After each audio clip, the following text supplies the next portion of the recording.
के माध्यम से ही पता चला कि जो 2018 में जो घटना हुई थी और तत्कालीन मुख्यमंत्री शिवराज सिंह जी चौहान मंदसौर आए थे और उन दोनों उस बालिका को और उसकी बहन की शिक्षा की व्यवस्था की उनने गारंटी ली थी, उस बालिका को गोद ली थी और इंदौर में उसकी शिक्षा व्यवस्था कराई थी।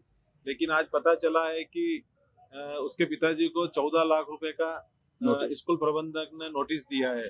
तो ये कहीं ना कहीं बहुत बड़ी चूक है।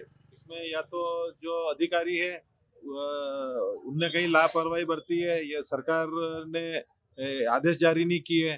तो मैंने आज ही माननीय मुख्यमंत्री जी को, वर्तमान मुख्यमंत्री जी को पत्र लिखा है और मांग की है कि इस तरह की लापरवाही क्यों हुई उसकी जांच की जाए और तुरंत पीड़ित बालिका की जो फीस है 14 लाख रुपए वो शासन अदा करे।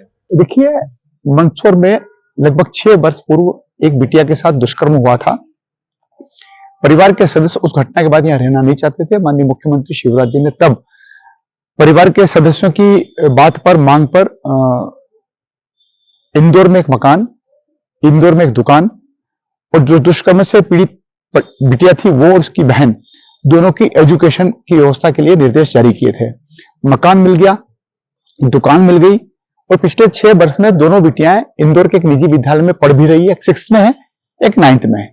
6वीं और 9वीं में पढ़ने वाली बिटियाओं की फीस की अदायगी के 14 लाख रुपए की राशि विद्यालय के प्राचार्य द्वारा कलेक्टर इंदौर को चिट्ठी लिख करके वसूली के लिए कहा या देने की बात कही।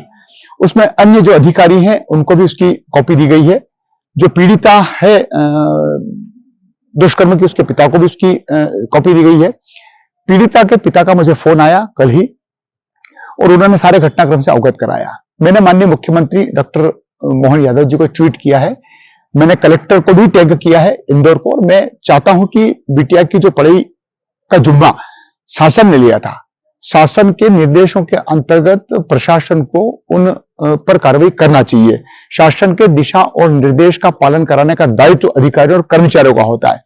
लेकिन 14 लाख रुपए की राशि किस मद से स्कूल के संस्था को दिया जाएगा, ये करने का काम, ये सोचने का काम जिला प्रशासनिक अधिकारियों का है, एजुकेशन डिपार्टमेंट का है या अन्य किसी एजेंसी का है। प्राचार्य ने भी इस पूरे घटनाक्रम में एक त्रुटि करी है, गलती करी है। उन्होंने कलेक्टर इंदौर को जो पत्र लिखा है उसमें दुष्कर्म से पीड़ित जो बिटिया थी उसका नाम भी लिख दिया है। छोटी जो उसकी बहन थी 6वीं में पढ़ती उसका भी नाम लिखा है। विद्यालय को भी उन्होंने आइडेंटिफाई किया है कि किस विद्यालय में पढ़ती थी। सुप्रीम कोर्ट के डायरेक्शन भी है कि जो दुष्कर्म से पीड़िता व्यक्ति होती, बिटिया होती, उसकी पहचान छुपाई जाना चाहिए, सार्वजनिक नहीं की जाना चाहिए। लेकिन प्राचार्य को 14 लाख रुपए की राशि अप्राप्त होने के कारण से उन्होंने कलेक्टर को जिस प्रकार से चिट्ठी लिखी है उसमें कम से कम दुष्कर्म से पीड़ित जो बिटियां थी उनके नाम नहीं लिखना थे। और शासन भी इस मामले में जिस प्रकार से गंभीर थी, माननीय मुख्यमंत्री शिवराज जी ने जो उनको मदद करी थी उस समय मदद जारी रहना चाहिए। मैंने डॉक्टर मोहन यादव जी से भी इसी आशय की मांग करी है ट्वीट के माध्यम से कि इनकी 14 लाख रुपए की राशि की भरपाई की जाना चाहिए। अन्यथा परिवार आज भी तनाव में है, आज भी दबाव में कि 6वीं और 9वीं पढ़ने के बाद 14 लाख रुपए की राशि का भुगतान कैसे करेंगे। हमारी बिटिया को अगर स्कूल से निकाल दिया तो कहां जाएंगे। बिटिया भी 6वीं 9वीं में पढ़ रही है तो उस स्कूल में भी रच बच गई है जो जिस निजी स्कूल में वो इंदौर में पढ़ रही है। इसलिए मैंने मांग करी है कि इनकी राशि का भुगतान शासन के, प्रशासन के माध्यम से होना चाहिए।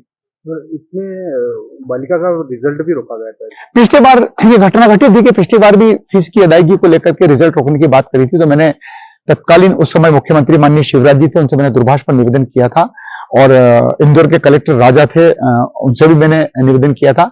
तब इस बात की आश्वस्ति दी गई थी कलेक्टर के द्वारा कि हम कॉलेज स्कूल को पेमेंट कर देंगे, भुगतान करवा देंगे रेड क्रॉस से। लेकिन मुझे लगता है कि भुगतान नहीं हुआ, इसलिए इस बार फिर यह घटना पुनः घटित हुई है।